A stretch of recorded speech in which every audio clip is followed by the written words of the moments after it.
MS Titanic दुनिया का सबसे बड़ा और सबसे लग्जरियस जहाज अपने जमाने का अपने पहले सफर 10 अप्रैल 1912 ईस्वी को निकलता है। ये जहाज साउथहैम्पटन इंग्लैंड से न्यूयॉर्क जा रहा था। इसे देखने के लिए 1 लाख से अधिक लोग बंदरगाह पर आए थे। इस जहाज के कमांड संभाले 62 साल के एडवर्ड जॉन स्मिथ। पब्लिक और मीडिया में बहुत एक्साइटमेंट है इस जहाज को लेकर। ना ही सिर्फ यह दुनिया की सबसे बड़ी जहाज 269 मीटर लेंथ में और 53 मीटर ऊंची है, बल्कि जो लग्जरी इस्तेमाल की गई है इसे बनाने में कॉस्ट पड़ी थी $7.5 मिलियन। इन्फ्लेशन को अकाउंट में लेकर चले तो आज के $400 मिलियन के बराबर है। शिप की डेकोरेशन की बात की जाए तो स्टेन ग्लास की खिड़कियां और इस प्रकार के सेफ्टी फीचर का प्रयोग किया गया। टाइटैनिक को बनाने में इस जहाज को अनसिंकेबल माना जाता है। यह एक ऐसी जहाज है जो कभी डूबेगा ही नहीं, यह इतनी सेफ है। व्हाइट स्टार लाइन जो इस टाइटैनिक जहाज को बनाया था, लेकिन पहले सफर पर रवाना होने के 2 ही दिन बाद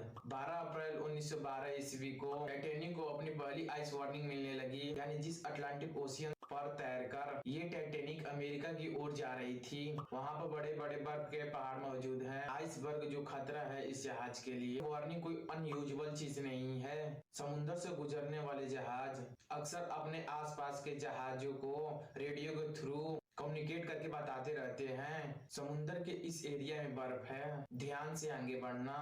इस वार्निंग को रिसीव करने के बाद टाइटैनिक अपने पथ को 2 बार मोड़ता है, डेंजर को ध्यान में रखते हुए, लेकिन अपनी स्पीड को कम नहीं करता। 21.5 नॉटिकल जो कि 40 किलोमीटर प्रति घंटा के बराबर होता है। इतनी तेजी से ये जहाज आगे बढ़ती रहती है अपने लक्ष्य की ओर। 2 दिन के बाद 14 अप्रैल 1912 ईस्वी को 6 और आइस वार्निंग टाइटैनिक जहाज को मिलती है। कैप्टन और उनके क्रू इन आइस वार्निंग को इग्नोर कर देते हैं, टाइटैनिक की रफ्तार कम नहीं करते।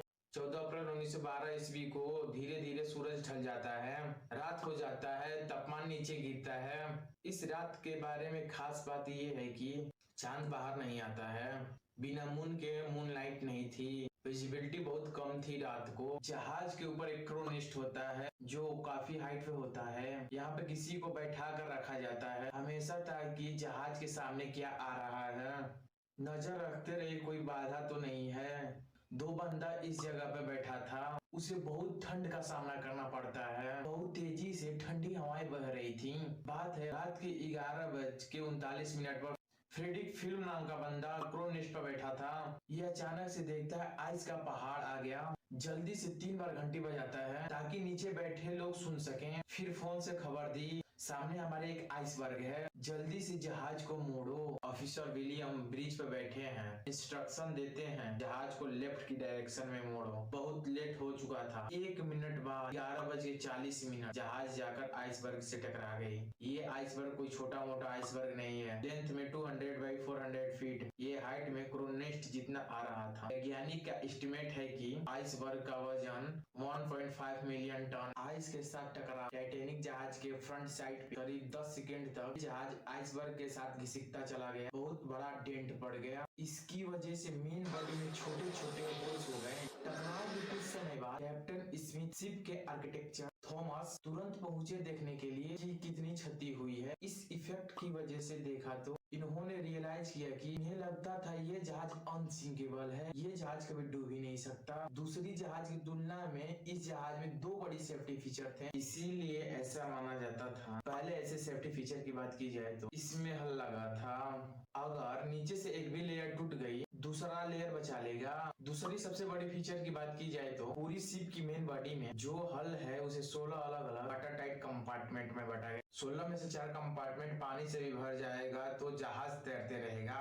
आइसबर्ग के साथ जो इम्पैक्ट हुआ एक्चुअली में शिप के मेन साइड में हुआ। ये इम्पैक्ट इतना ज्यादा बड़ा था, ये इम्पैक्ट इतना बड़ा था कि 16 में से 6 कंपार्टमेंट ऑलरेडी फट गए थे, उनमें पानी भर चुका था। लिमिट 4 तक ही थी। 6 कंपार्टमेंट पानी से भरने का मतलब था कि जहाज को डूबने से नहीं बचाया जा सकता। टकराव के 20 मिनट बाद कैप्टन स्मिथ ऑर्डर करते हैं अपने क्रू मेंबर को डिस्ट्रैक्ट कॉल भेजो रेडियो पर, जो आसपास जहाज मौजूद होंगे, शायद ये हमारे सिग्नल को पकड़ हमें बचाने आ जाएं। रेडियो ऑपरेटर रेडियो सिग्नल भेजते रहते हैं। 20 मिनट बाद 12:20 आरएमएस कार्पेथिया जहाज जो टाइटैनिक सिग्नल को पकड़ लेता है, आरएमएस कार्पेथिया जहाज के कैप्टन ने कहा, चलो जहाज को मोड़ा जाए। टाइटैनिक जहाज की ओर उन्हें बचाने जाए। कार्पेथिया जहाज टाइटैनिक से 107 किलोमीटर दूर था। अगर अपने टॉप स्पीड के साथ भी टाइटैनिक की तरफ जाएगा तो 3.5 घंटे का समय लगेगा। टाइटैनिक जहाज के क्रू मेंबर फ्लेयर और रॉकेट जलाते हैं। हवा में इस उम्मीद से कोई आसपास मौजूद शिप होंगी, ध्यान दे देगी हमारी तरफ। कार्पेथिया जहाज के अलावा किसी जहाज से कोई रिस्पॉन्स नहीं आया।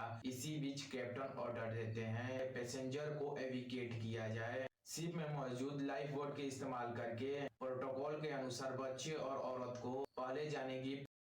जहाज में बैठे पैसेंजर की बात की जाए तो उन्हें ज्यादा डर नहीं लग रहा था। ज्यादा पैसेंजर मानते थे टाइटैनिक एक अनसिंकेबल जहाज है, कोई चिंता करने की बात नहीं है।